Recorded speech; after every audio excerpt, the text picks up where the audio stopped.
김두원의 주간 브리프 시간입니다. 한 주를 돌아보고 다음 주를 조망합니다. 먼저 이번 주 한번 보겠습니다. 이번 주 어떠셨나요? 오늘도 상당히 부진한데 제가 봤을 때는 가장 중요한 것은 혹시 시장 참여자들의 눈높이가 조정되는 지속 이 기간이 아니었나라고 싶습니다. 자, 글로벌 CT의 매크로 인덱스를 보겠습니다. 최근 글로벌 CT 매크로 인덱스를 보면 즉 실제치와 기대치의 차이를 통해서 우리가 경제 지표로 나타내는 것이죠. 보합권이 이어지고 있다라고 할 수 있겠습니다. 자, 글로벌 전체적으로는 그런데 다음 페이지 보시면 국가별로는 좀 차이점이 있습니다. 지난주까지 좀 부진했던 신흥국들이 경제 지표상에서는 이번 주에 좀 더 올라오는 듯한 모습을 보였습니다. 즉 한국만 상당히 소외됐다라는 모습을 다시 한번 확인할 수 있을 것 같습니다. 맞아요. 진짜 한국만 너무 소외됐다라는 느낌만 받으면서 투자자분들이 정말 힘드셨던 한 주를 보냈는데요. 자, 그럼 다음 주는 어떻게 내다보고 계시나요? 네, 1월을 마감하는 다음 주는 매우 좀 중요한 이벤트가 있습니다. 다 아시는 것처럼 1월 FOMC가 있습니다. 우리 시각으로 목요일입니다. 새벽 4시에 발표되고요. 수요일과 목요일 상당히 중요한 주고 경제 지표를 보시면 미국 경기가 매우 중요할 것 같습니다. 따라서 미국 경제를 확인할 수 있는 경기 지표가 중요한데 1월 마켓 제조업 서비스업 제조업 지수가 있고요. 그러니까 구매자 관리 지수이지요. 두 번째로는 미국 그러면 소비 아닙니까? 소비의 심리 지표 중에서 컨퍼런스 보드에서 나오는 소비자 신뢰 지수, 그러니까 소비 심리 지수라고 보시면 되는데 매우 중요한 지표. 더 나아가서 기간은 많이 지났지만 실제 미국의 지난 4분기 실적은 어떤가? 매크로 측면에서 가장 중요한 지표 GDP입니다. GDP의 속보치가 발표되고요. 끝으로는 미국의 소비 지표 12월 달 PCE라 그러죠. 미국의 개인 소비 지출 데이터를 우리가 주목해야 됩니다. 하나하나 보겠습니다.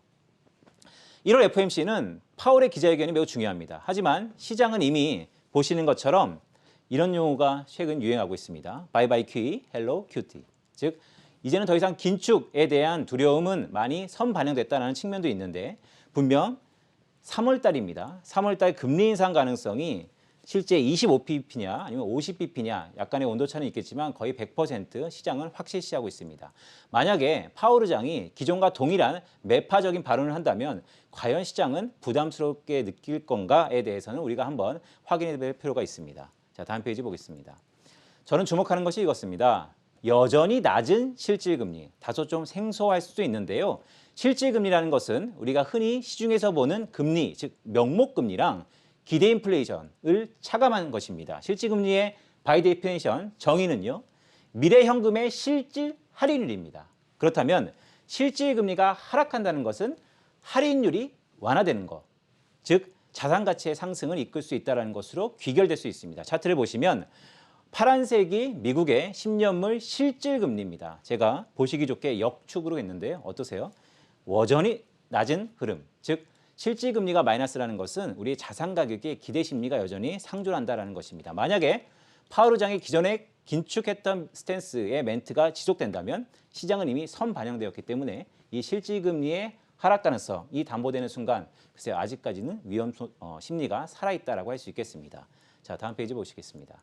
자, 이런 위험 심리가 살아있다 하더라도 우리가 확인하고 가야 될 것, 즉 경제 지표이죠. 모두에 말씀드렸던 것처럼 미국의 마켓 제조업 지수랑 서비스업 지수 과연 어떨까라고 보면 피크화 논란이 좀 불거지고 있습니다. 전망치를 보시면 이전보다 앞으로 발표될 지표들의 수치가 전부 다 하락 다운하고 있다. 즉 피크아웃 논란이 다음 주에 우리를 좀 더 불안하게 할 수 있고요. 다음 페이지 보시면 결국 중요한 게 미국의 소비인데요. 소비 역시도 현재 나오는 지표들의 흐름을 보면 슬로우 다운하고 있다. 더구나 이 부분이 중요한데요. 더구나 지금의 컨센서스는 미국의 12월 달 개인 소비 지출의 전월 대비 증가율이 마이너스를 보일 수도 있다. 물론 주 후반에 있어서 전반부는 상당히 괜찮을 수 있겠지만 오히려 주 후반으로 갈수록 이 소비 부진에 대해서 우리가 심각하게 여길 수도 있다라는 말씀을 드립니다. 다음 주 FOMC 회의도 예정되어 있고요. 이렇게 경제 지표도 다시 한번 투심을 위축시키면은요. 정말 제가 투자자분들이 가장 궁금해하실 질문 하나 여쭙겠습니다. 그럼 모두 지금 시점에서 매도해야 되나요?